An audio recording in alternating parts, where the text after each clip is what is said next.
Most lives begin in one place and move gradually outward. Olaudah Equiano's life began in rupture. He was born into a world with language, lineage, and belonging, and then removed from it. Not by choice, not by accident, but by design. To be enslaved is to be renamed, reclassified, reduced. But memory resists reduction. Across oceans and empires, through markets and ships and battlefields, Equiano carried something that could not be confiscated: the knowledge of who he had been. In time, he would learn to write. And in writing, he would do something extraordinary. He would remember publicly.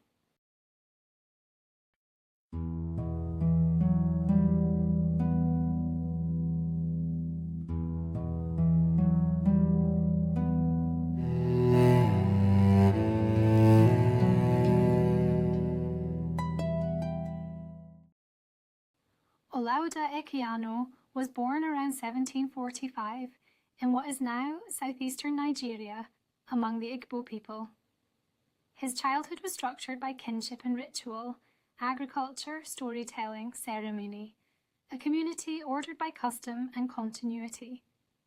He later recalled the details carefully, the rhythms of daily life, the texture of home. Memory, even then, was precise. At 11 years old, he was kidnapped.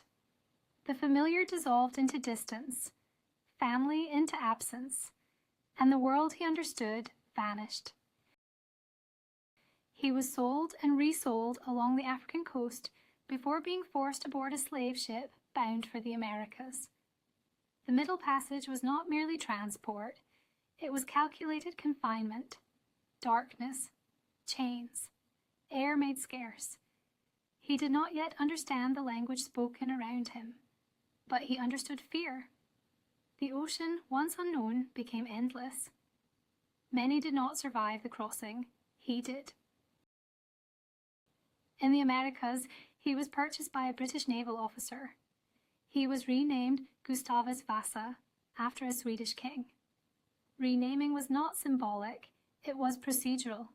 Identity replaced with ownership. He learned English. He learned seamanship. He travelled widely under command. But education did not equal freedom. Skill did not equal safety.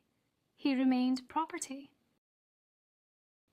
Life at sea exposed him to empire in motion, warships, trade routes, plantations, distant ports. He observed systems at work, commerce measured in bodies, power measured in distance and control.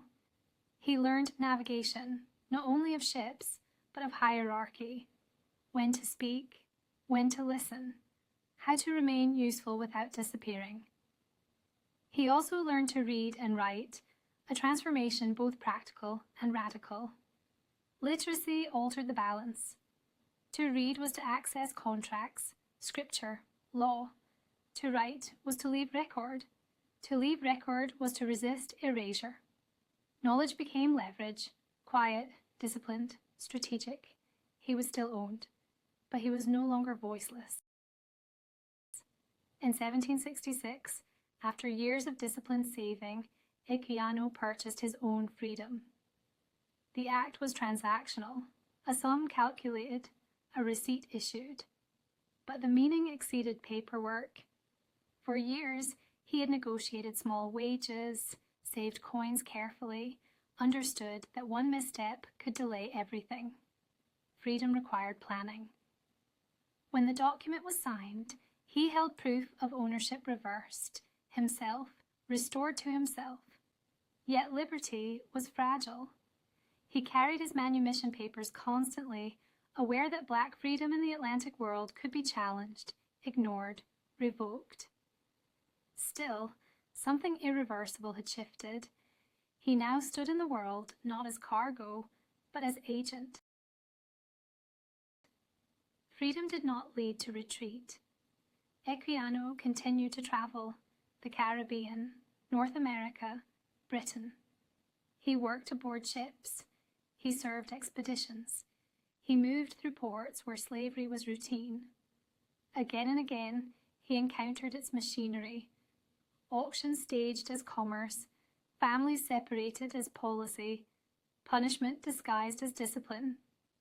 He watched carefully. He understood that survival had granted him vantage. He gathered evidence, not formally, but through disciplined memory. He understood that testimony carried weight when preserved. He would not allow brutality to remain undocumented. In 1789, he published the interesting narrative of the life of Olaudah Equiano. It was not a pamphlet, it was autobiography, structured, detailed, deliberate. He described Africa before enslavement, the Middle Passage, the instability of conditional freedom. He wrote not only to condemn slavery, but to humanize those reduced by it. The book circulated widely. It did something radical. It allowed the enslaved to speak in the first person. Equiano became an active abolitionist in Britain. He lectured, he organized, he corresponded. He insisted that slavery was not an abstraction, but an injury, economic, moral, spiritual. His authority did not rest on theory. It rested on experience. He had survived the system he opposed. He remembered it accurately. Olaudah Equiano died in 1797. The transatlantic slave trade would not end immediately. Slavery itself would endure longer still, but his narrative remained. Memory once written resists erasure. He left more than testimony. He left authorship.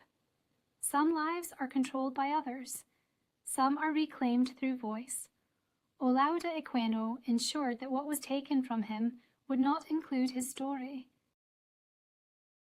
Some stories fade, others wait to be heard.